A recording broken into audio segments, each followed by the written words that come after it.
तो पुण्यात्माओं, वो जो बहन थी जिसका लड़का, उस लड़के ने भी उपदेश ले लिया, जिसके कांटा लग गया था और वह मौत बच गई थी, मृत्यु बच गई थी, उसकी चोरी नहीं करने जा पाया था प्रभु की कृपा से। उसने भी उपदेश ले लिया, सारी कथा गुरु जी से बताई। तो परमेश्वर के उस परमात्मा ही आए हुए थे। कबीर जी ऐसे ही चलते रहते हैं, इसीलिए तो आपको अभी तक यहाँ तक ले आए, इस कलयुग के इस पीक टाइम तक। कभी कहीं आपसे भक्ति करवाई, कभी किसी रूप में कहीं प्रकट होकर आपसे भक्ति करागे। आपके 2-4 जन्म उस भक्ति के कारण आपको मनुष्य के मिलते रहे, और अब 600 साल पहले फिर आगे थे, आपकी पूरी चार्ज करके बैटरी। तो इसी कारण से आपको मनुष्य जन्म मिलते रहे, और आपके अंदर चाह है भगवान की, अब आके फिर से मान लिए। तो लड़का अपनी माँ के साथ जाने लगा, बहुत श्रद्धा होगी माँ बेटिया की। अब लड़के की शादी होगी, वो बहन रामो फिर तो महाराज जी की सेवा में ज़्यादा रहने लगी। जैसे 2 दिन आते, 4 दिन आते या 10 दिन आते, प्रतिदिन 1 घंटा सत्संग भी करते थे। तो वह क्या करती थी, सत्संग के दौरान जो बाहर से आसपास के ग्रामों के भी भक्त आते थे, बर्तन ले जाती, कपड़े ले जाती, सबके साधु भक्तों के जैसे वहाँ भक्त रहते थे 10-5 महाराज जी के साथ, गुरु जी के कपड़े, वो कपड़े धोने की सेवा ले लेती। एक दिन वो साथ ही एक दरिया थी, बिल्कुल साथ से एक दरिया बनी हुई थी, वहाँ घाट पर धो के ले आया करती थी। अब पर सत्संग शुरू हो जाता और उसको कह दिया कि माई ने, बहन तू नौकर कपड़े धो लाई, मौका है, फिर सूखे को नहीं गए सर्दियाँ के दिन से। अब वह उसके कहने से लेकर सब कपड़े चल पड़ी, और मन उसका न्यू था सत्संग सुन लूँ।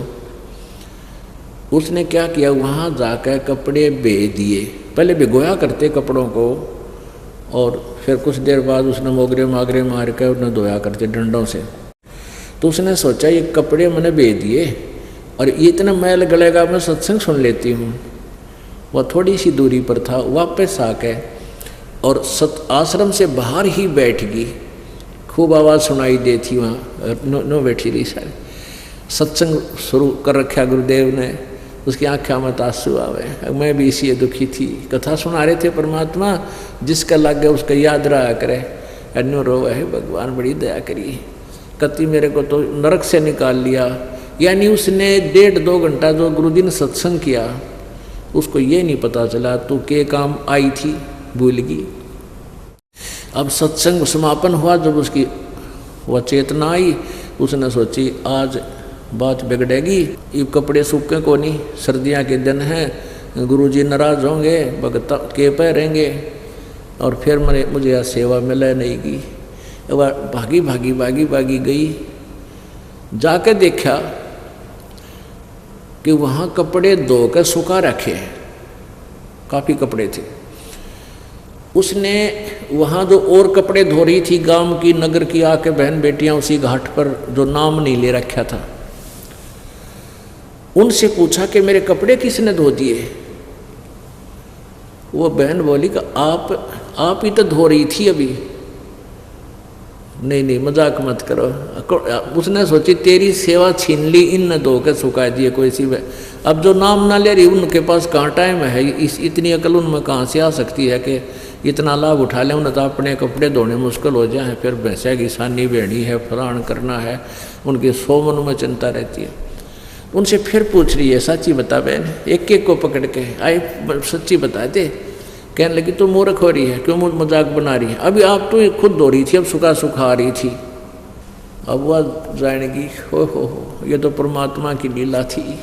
अब परमात्मा ने आके उस बहन का रूप बना के और सारे कपड़े धो के सुखा दिए, और वो सूखे कपड़े की गठड़ी बांधे आवे। एक और देखे थी बहन, उसने शिकायत कर रखी अंदर आश्रम में गुरुजी को, गुरुजी आरामो है ना, या तो जमाने कमी हो ली, इसने सुख घना हो गया। मैं सेवा दी थी कपड़े धोने की, यहाँ बैठी बैठी बाहर सत्संग सुन रही थी, अब गई है दौड़ी, कब ये सूखेंगे, कब आप पैरोगे, ऐसे वह कह रही। इतने में वह गठड़ी बांध के सारे कपड़े ले आई और ला के जिनको पता नहीं था वो कहने लगी इतना शर्म नहीं आई, वो टोंट कस रही है अंदर बढ़ते ही, ये कब सूखेंगे, तू ही गई है। फिर उसने सारी कथा बताई कि महाराज जी के सामने रो पड़ के एक परमात्मा आप इस दासी का रूप बना के कपड़े धो के सुखाए, महाराज मैं तो यहाँ बैठी बैठी सत्संग सुनो थी। तो उसने सारी कथा सब बहनों को बताई, औरों को भी दृढ़ विश्वास हुआ। तो पुण्यात्माओं, ऐसे क्रिस्में जब होने लग जाते हैं भक्तों के साथ और ज़्यादा श्रद्धा बढ़ जाती है परमात्मा में, तो परमात्मा ऐसे लीलाएं किया करते हैं और इसीलिए परमात्मा की चाह हमें बनती है। अब देखो उसने स्टार्ट की, धीरे धीरे इतनी श्रद्धा बढ़ गई उस बहन की, घर जाना, घर भी बच्चों को संभाल दिया, ले बेटा करो अपना काम, सत्संग के दौरान मैं तुम्हारे पास नहीं आ पाऊंगी। बेटा भी लायक बंदी छोड़ की दया होगी उसके ऊपर है, क्योंकि उसको भी ऐसा झटका दिया। तो परमात्मा जब चाहे तो सब कुछ कर सकता। सतगुरु जो चाहे सो कर ही, 14 कोट दूत जम डर ही, ऊत भूत जम त्रास निवारे और चित्रगुप्त के कागज पाड़े। परमात्मा सब कुछ कर सकता है।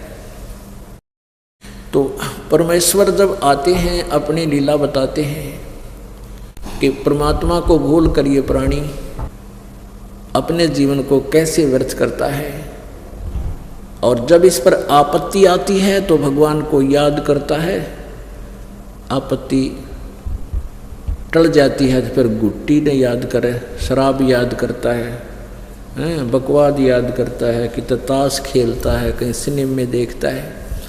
तो परमात्मा क्या बताते हैं कि भाई मानुष जन्म दुर्लभ है, मानुष जन्म दुर्लभ है, ये मिले न बारंबार, तरवर से पत्ता टूट गिरे वो बहोर न लगता डार। मानुष जन्म दुर्लभ है, ये बार बार नहीं मिलता। जिस प्रकार वृक्ष से पत्ता टूट जाए दोबारा स्थापित उस टहनी पर नहीं हो सकता, ऐसे ही आप जी जब इस परिवार से छूट जाओगे, चले जाओगे, आपका देहांत हो जाएगा, आप ऐसे बिछुड़ जाओगे जैसे वृक्ष से पत्ता टूट जाता है, दोबारा नहीं आ सकता। तो पुण्यात्माओं, परमात्मा ने इसके लिए क्या बताया है, पानी की जल बूंद से साज बनाया जीवे, अंदर बहुत अंदेश था, बाहर भूल गया पीव। पानी की जल बूंद से साज बनाया साच, रखन हारे राखिया जठ रगने की आँच। परमात्मा हमें क्या याद दिलाते हैं?